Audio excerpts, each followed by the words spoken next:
네, 앞서 이용순 기자의 리포트 보셨는데요. 우후죽순 생겨나고 있는 공공 배달 앱, 이대로 괜찮은 건지 대전 경실련 이광진 기획위원장과 좀 더 이야기 나눠보겠습니다. 자, 위원장님 어서 오세요. 네, 안녕하십니까.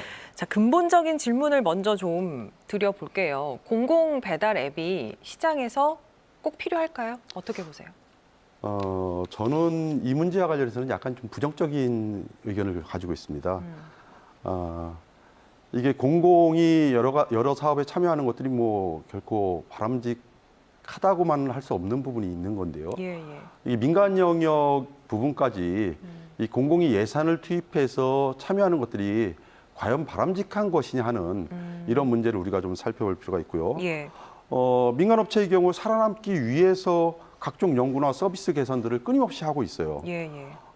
그러면은 그런 민간 부분에 예산을 투입하면서 공공이 과연 참여한다는 것이 이게 어떤 의미를 갖는지 다시 한번 좀 살펴볼 필요가 있지 않나. 문제는 민간의 경우는 사업에서 실패하면 도태되도록 돼 있어요. 그렇죠. 그런데요, 공공은 사업에 실패하더라도 정책 사업이라는 이유로 면제부를 받거든요. 이런 불공정이 어디 있습니까? 배달 시장에 문제가 있다면은 그 배달 시장의 어떤 제도를 개선하는 측면에서 공공이 나서줘야지. 공공이 문제가 있으니까 내가 세금 투입해가지고 이거 내가 집촉하겠어.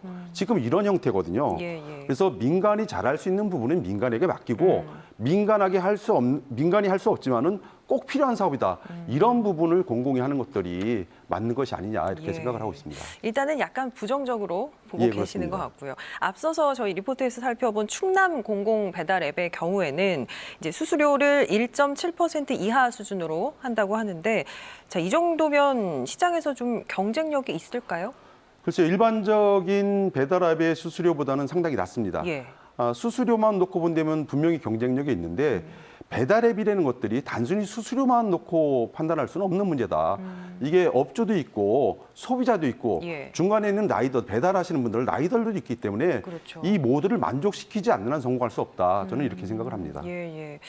뭐 배달 특급, 먹개비, 배달의 명수, 이게 다 공공 배달 앱 이름입니다. 대전도 부르심이라는 공공 배달 앱을 시행을 이미 하고 있고요.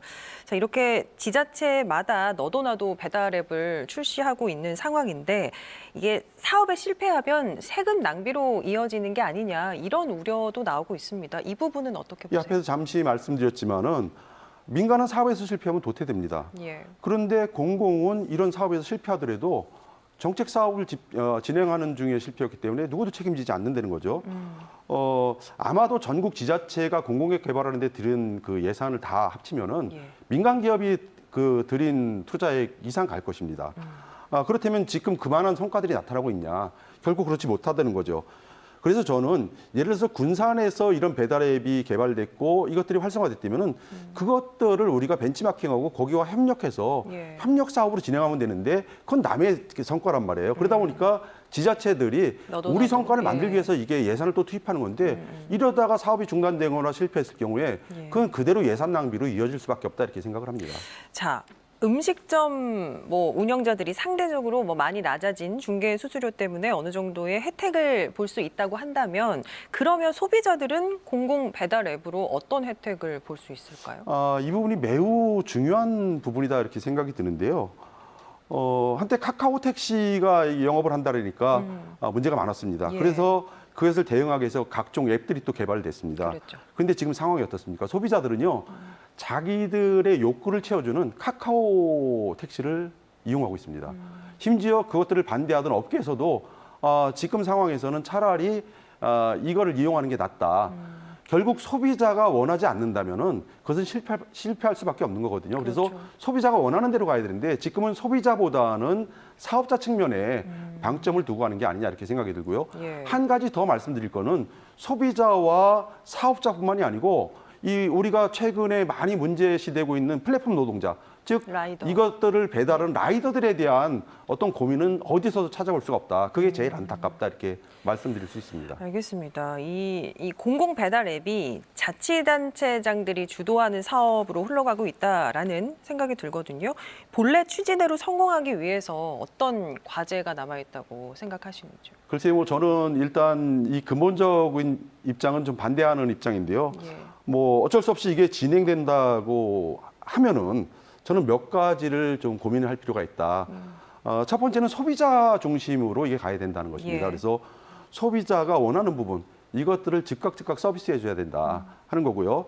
두 번째로 민간 앱처럼 끊임없이 유지 보수가 돼야 되는데 이게 공공에서 과연 가능할까 하는 이제 그런 우려가 있습니다. 그리고 앞에서 잠깐 말씀드렸지만 라이더분들이 상당히 고생하고 있어요. 그렇죠. 그분들에 대한 어떤 나름대로의 배려 정책, 그 정책들이 반드시 들어가야 된다. 이것이 또 하나 큰 문제는 자치단체장이 바뀌다 보면은 이게 단절되는 경우들이 상당히 그렇죠. 이어지지 많습니다. 않는 그래서 경우가 있죠. 자치단체장이 바뀌더라도 이것들이 지속될 수 있는 어떤 제도적 개선이 좀 필요하지 않나 이렇게 생각을 하고 있습니다. 알겠습니다. 뭐 취지와 현실이 좀 잘 조화를 이뤄야 될 것 같습니다. 공공 배달 앱에 대해서 오늘 말씀 나눴습니다. 잘 들었습니다. 예, 고맙습니다.